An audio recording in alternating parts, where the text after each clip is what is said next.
जी अस्सलाम वालेकुम। मैं हूं नज़र अब्बास लंदन से।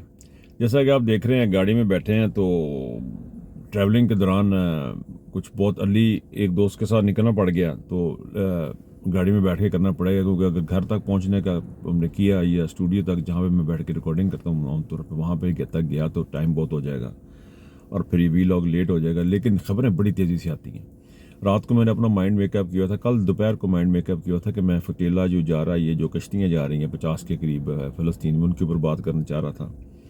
और फिर इमरान खान और ये जो आसम मुनीर साहब की जो एक्सटेंशन है उसके ऊपर बात करना चाह रहा, लेकिन उसमें हादसात बड़े होते हैं। फिर एक साफ़ी का रौला पड़ गया, उसने अपनी खप डाल दी और ये सारी चीज़ें होती नहीं। बहरहाल मैं फिर भी मैं जल्दी में ये बताना चाहता हूँ, ये बड़ी इंपॉर्टेंट चीज़ है, बहुत ही इंपॉर्टेंट चीज़ है। इस बात को आप अपने जहन में रखें कि इस वक्त 50 कश्तियों का काफ़िला है, तो वो ट्यूनिस में तक के करीब की इस वक्त था रात को। और रवानगी रूट की सूरत हाल ये है जी कि शिपमेंट में तकरीबन फटीला के मुनज़म करने में जो है ग्लोबल समन फटेला जो है ना वो ऑर्गेनाइजेशन है, वो इंसानी हमदर्दी की बुनियाद पर ये गज़ा की तरफ जा रहे हैं। और इसमें 50 के करीब कश्तियाँ हैं। इसमें यूरोपियन ममालिक के लोग बहुत सारे शामिल हैं। इसके अंदर डॉक्टर्स भी हैं, इंजीनियर्स भी हैं और तमाम बोर्ड्स के ऊपर इनके पास वाईफाई की सहूलत मौजूद है। आप ये ज़रा गौर कीजिएगा इस बात के ऊपर, ये बड़ी सोचने वाली बात है। ये सारे के सारे वो हैं जिनको हम कुफार कहते हैं, जिनको हम यहूद नसारा और रिजेक्टेड कौम और मतलब नफरत से इनको देखते हैं हम, और फिर इनके घरों में हम जाके बैठते भी हैं, रहते भी हैं। बहरहाल ये वो लोग हैं जी जिनको हम समझते हैं कि ये यहूदी हैं, ये अंसारी हैं, ये या कह रहे हैं क्रिश्चियन हैं, मतलब हम इनको कुफार में गिनते हैं, मतलब कोई भैड़े बंदे ने। यानी सारे भैड़े बंदे इकट्ठे होकर जिन्हें 50 किश्तियों का ये काफिला है, जिसमें मीडिया की तंजीमें हैं, GSF से अपने GSM सिस्टम इस्तेमाल करें, हाई टेक्नोलॉजी अपने सिस्टम इस्तेमाल कर रहे हैं। और इसके अंदर इन्होंने वाईफाई की सहूलतें मौजूद हैं और ये बहुत सारी एड लेके जा रहे हैं, बहुत सारे डॉक्टरों को लेके जा रहे हैं और ये जा रहे हैं जी ये अपना गाज़ा की तरफ। यहाँ इसके अंदर बड़े मशहूर नाम भी शामिल हैं इस कश्ती इस काफिले में। बाद में ये करना चाह रहा हूँ, सोचना समझने वाली बात जो हम लोगों के लिए वो ये है कि ये लोग ये काम कर रहे हैं और पाकिस्तान जैसे मुल्क में अभी ताहिर अशरफी साहब ने एक बड़ा बयान दे दिया था कि हम फ़लस्तीनियों के साथ कितना खड़े हैं। ये गोडियां ते खलोते ने, सारे पैरों ते नहीं खड़े, ये गोडियां ते खड़े ने, तो सजदा इन्हां दा अमरीका वाले और इन्हां वाले। तो ये इनकी सूरत हाल है। और आप देखें कि ये वो गैर ममालिक हैं, ये वो यूरोपियंस हैं, यूरोपियन हुकूमतों की जो यहाँ पे लेबर यूनियंस हैं उनके बहुत सारे बंदे हैं। उन्होंने कहा जी अगर हमें रोका गया तो हम इन तमाम ममालिक के अंदर जो एक्टिविटीज़ है वो हड़ताल करेंगे।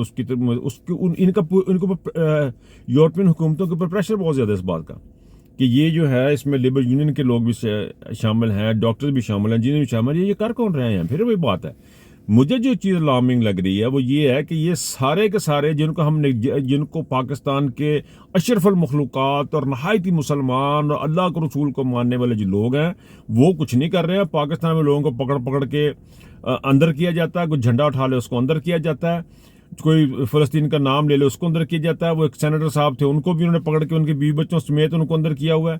तो ये सूरत हाल है पाकिस्तान के मुसलमानों की। ये एक वो बनाना रिपब्लिक है जिसको हम एटॉमिक पावर भी कहते हैं, जिसके पास बड़ी ताकत है, और ये मुसलमानों की इश्यूज़ में ये इनके हालात हैं और ये इनके करतूत हैं और इस मुकाम पे पहुंचे में। बहरहाल जी इसको फॉलो ज़रूर कीजिएगा, आप प्लीज़ जाके सर्च करें, इसको फॉलो करें, इसको देखें कि ये लोग किस तादाद में जो इंसानियत सबसे बड़ा मज़हब है इनके लिए, सबसे बड़ा मज़हब इनके लिए इंसानियत है। क्रिश्चियनिटी, मुसलमान, ये कोई मज़हब नहीं है। और अल्लाह ताला ने हुकूकुल इबाद पे जोर दिया, हुकूक अल्लाह पे जोर नहीं दिया, हुकूकुल इबाद पे जोर दिया। लेकिन हम जो है वो बेबस हैं और हमारा जो अल्लाह ही मालिक है साडा, हमने क्या करना क्या नहीं करना। दूसरी खबर जी जिसको छुपाने की बड़ी कोशिश की जा रही है, जिसके सहाफ़ियों को भेजे जाए, वो है जी आसम मुनीर की एक्सटेंशन। आसम मुनीर की एक्सटेंशन के बारे में आपने शहजाद अकबर को भी सुना, आपने मोहित पीरज़ादा को भी सुना, आपने शहबाज गिल साहब को भी सुना। तो मेरा मुंह बड़ी मुंह छोटी वाली छोटा मुंह बड़ी बात वाली बात बन जाती है। लेकिन ये एक ऐसी हकीकत है जिसके ऊपर आपने बात करने से बाज नहीं आना। ये वो चीज़ है जिसको तमाम मीडिया से निकाल के एक साइड पे किया गया और यहाँ पे हाईलाइट किया गया है कि सहाफ़ी को, जो सहाफ़ी गया उसने पहले बदतमीज़ी की, ये प्लांटेड थे, ये उन्होंने फील्डिंग सेट की हुई थी कि तुम इत्थे खलो जा, तू इत्थे खलो जा, तू इत्थे खलो जा। सहाफ़ियों को यह कहा जा रहा है कि तुम अंदर जाओ, इमरान खान को उल्टे सीधे सवाल करो। ये क्यों किया जा रहा है? सिर्फ इसलिए कि आसम मुनीर को एक्सटेंशन दी जाए। अब आसम मुनीर को जो एक्सटेंशन दी जा रही है, इन फौजियों से मेरा सवाल है कि वो किन हालात में, किस सर्कमस्टांसेस ये हैं कि पाकिस्तान के सिपह सलार की वजह से, आसम मुनीर की वजह से, फील्ड मार्शल साहब की वजह से पाकिस्तान की फ़ौज कम तरीन दर्जे पे पहुंच चुकी हुई है। आज हालात ये हैं कि पाकिस्तान की फ़ौज की जो अप्रूवल रेटिंग है वो 5% पे आ गई हुई है। पाकिस्तान की फ़ौज 5% पे खड़ी है और इमरान खान और पीटीआई जो है वो 95% पे खड़े हैं। ऐसी सूरत में इस बंदे को एक्सटेंशन देना मुल्क के साथ जुल्म और ज़्यादती के अलावा कुछ नहीं है। अगर कोई बंदा इसको ये काम करेगा, आसम मुनीर को जो एक्सटेंशन देगा, चाहे वो शहबाज शरीफ हो, नवाज शरीफ हो, पाकिस्तान के साथ एक बड़े पैमाने की बेगैरती करेगा। आसम मुनीर की क्या पोजीशन है? आसम मुनीर साहब ये समझ रहे हैं, आसम मुनीर के जो हालात जो हैं वो मुझे जो बज़ाहिर नज़र आ रहा है, मैं उसके मुताबिक अब अपनी बात करूंगा।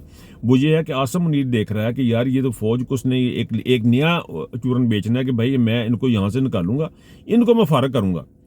अब जो दाव पे लगी हुई है इनकी अपनी ज़िंदगी, आसम इसकी शहबाज जो शरीफ फैमिली है ये भी दाव पे लगी हुई है।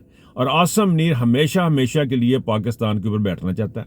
जब तक वो ताहियात वो जिंदा, वो बैठना चाहता है। उसके वो रास्ते इख्तियार कर रहा है, उस रास्ते पे वो चल रहा है। उसने इस ख़ानदान को भी फारग कर देना है। उसने उनके लिए अगली ऑप्शन जो वो मोहसिन नकवी एज वज़ीर आज़म, उनके लिए एक ऑप्शन है। मरियम को भी हो सकता है वो कहीं पर एडजस्ट करने की कोशिश करें, लेकिन मरियम को अब्बा जी के शायद मना ना कर दें, लेकिन मरियम भी अपने अब्बे को और अपने चाचे को साइड पे करके आगे जाने को तैयार बैठी है। ये इनके ख़ानदान के अंदर की कहानी है। जिस तरह वो होता था बादशाह परामरवाद ते हुकूमत कर ली, तो इसी किस्म की जो है वो मरियम की भी हो सकता है इंटेंशन हो, उनके बारे में आई एम नॉट क्लियर। लेकिन ये सूरत हाल पाकिस्तान की इस वक्त बनी हुई कि ये जो बात करने से रोका जा रहा है इसके ऊपर, आसम मुनीर की एक्सटेंशन के ऊपर। आसम मुनीर की जो एक्सटेंशन है वो इस वक्त बहुत बड़ा एक इशू बनी हुई है।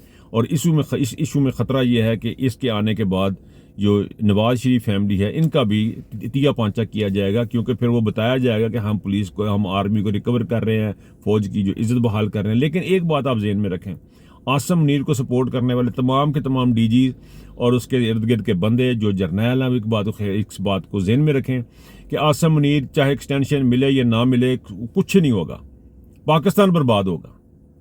आसम मुनीर कोई बड़ी तब्दीली नहीं। अगर मोहसिन नकवी भी आ जाएगा, मोहसिन नकवी के अब्बा जी भी आ जाएंगे, चाचा जी भी आ जाएंगे, या कोई भी नया बंदा आ जाएगा, पाकिस्तान की अवाम को इस वक्त बिल्कुल नामंजूर है।